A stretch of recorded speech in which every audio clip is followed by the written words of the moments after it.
Looking at your return to WWF, of course, the most famous angle is when you and John Studd cut Andre the Giant's hair. Oh, hot item, man, hot ticket. What's your memories of that angle? Oh, that was the greatest angle I was ever involved in. We had Bobby the Brain Heenan running around out there.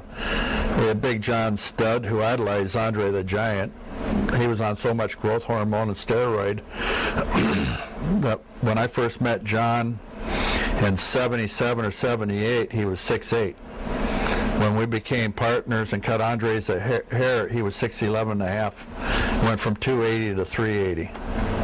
Serious on the HGH, they call it human growth hormone. They give it to midgets, small people and their children to make them grow.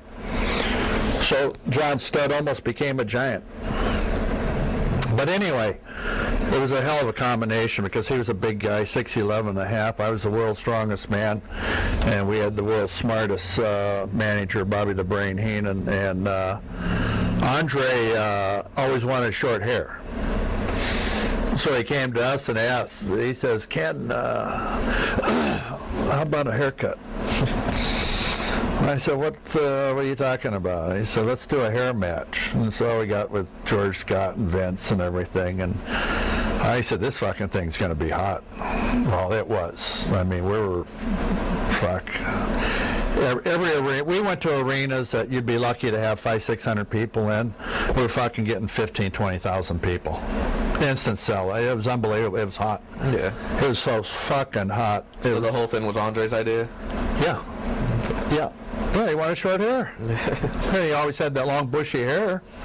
I thought he was going to be on the cover of GQ or something. He's going to be a, what do you call those guys, a clothes horse and a pretty boy, or I don't know what the fuck he was thinking about. But we gave him a hell of a haircut. And then I was wrestling him in Montreal, his hometown. Well, he's actually born over a little town outside of Paris, France, but he was living up in Montreal, so he wanted me to wrestle him up there and some other places that we normally that weren't on the calendar down here.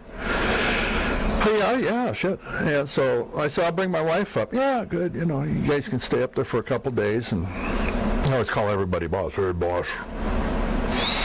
We're going to have a sellout tonight. I said, okay. I said, what do you want to do? Don't tell anybody. I want you to body slam me. I said, holy fuck. I said, shit, when was the last time I body slammed you? I said, New Haven, Connecticut, wasn't it? Yeah. But that wasn't supposed to happen. Vince got pissed off at me, so don't tell anybody. So actually, I was the first one to body slam him, not the Hulk Hogan bullshit. That was how easily you're forgotten. Fame is very, let's say, flirting. Here one day, gone the next. But anyway, we get up there. I pick him up, give him a body slam in the middle of the fucking match. A goddamn 18,000, no, almost 20,000, place set 18. They had almost 20,000 people, and they let people sit in the aisles and stuff because they didn't want to turn anybody. They still turned away thousands of people.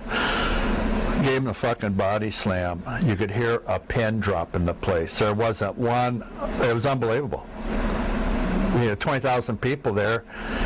I'm looking around. I said, oh, fuck. I thought it was going to be a riot. Well, luckily there wasn't a riot. I fucking covered him. He pushed off. I took a big fucking bump.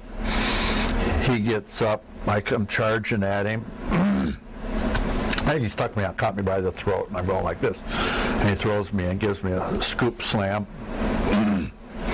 Covers me. Says, kick out, boss. So I kick out.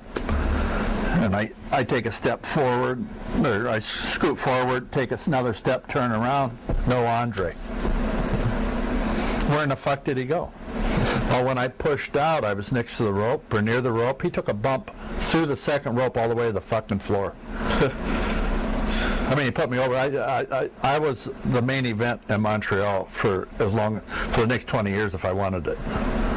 And I gave him the body slam. I kicked out. I mean, the whole fucking 9 yards. And we did a big melee outside where I was getting the best of him, and I think I got in a headlock, and he pushed me off. I fucking cracked my head right in the fucking corner post, took a bump.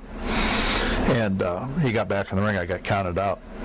And so, fuck, it was unbelievable. Yeah. You could hear a pin drop in that place. Yeah, so.